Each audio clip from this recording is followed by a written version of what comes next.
Hey, good morning, everybody, and welcome to the Overnight Action Report. My name is Joseph Cusick with the Cusick Group Securities offered by MoneyBlock. It is the 30th of March, and the Asian markets overnight, they were mixed to down. As a matter of fact, if we jump over and take a look at the Nikkei finished down 154, 0.8%. What's notable here, though, is that we saw some weakness in the yen. We haven't seen that all week. The yen pulled back. You can see that the dollar-yen pair is moving to the upside. That means that the dollar is stronger than the yen at 11.38, up a little over 0.3%, 0.34%. We're going to watch this action in the currency. That's going to be a potential driver for the Nikkei going forward. Now, some might say, well, why didn't the Nikkei bounce then? Typically, when we see that the currency gets a little weaker, there's anticipation of maybe some foreign investment from stronger currency. Well, the reason being is it's the end of the fiscal year in Japan on the 31st of March. There could be some profit taking.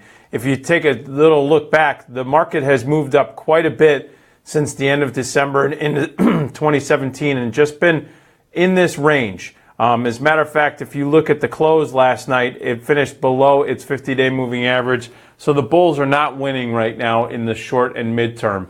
There's a big area here where there's been some profits over the last 6 months. Really, after the last 4 months, you've seen it go from 16,000 all the way up to 19,000. It's a nice run. We're going to see if there's maybe a little bit more trimming of profits going into the fiscal year end in Japan.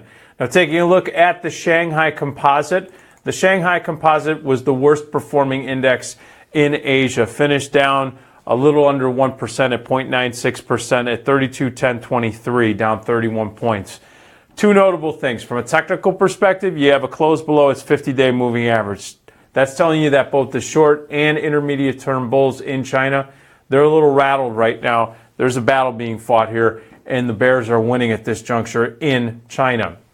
What's also notable is that the People's Bank of China, PBOC, for the third straight day, no injection of any capital into the markets. They're waiting. And the yuan basically held up overnight, but still no pegging of the yuan.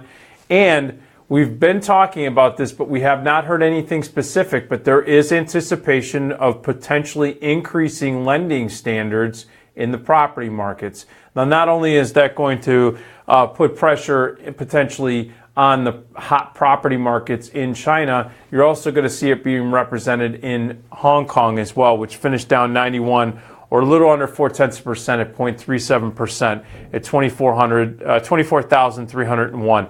Again, though, in a consolidation here in Hong Kong, but if we start to see the property names start to come under pressure, or you start to see that the government's being a little more stringent on not only lending standards, but also on liquidity injections, this could give a little bit of a kickback or a rock to the bulls in the Chinese market, specifically Shanghai and in Hong Kong, so we'll watch that. Finally, the silver lining in Asia is India. Now, I know we haven't talked about India a lot, but there's been quite a few headlines out on India, and India has been the best performing index in Asia. Last night, it finished up almost 0.4%, up 0.39% at 29,647.42, up 115 points. There's a few notable things. You can clearly see that it challenged its 20-day moving average twice. The short-term bulls are still in control there.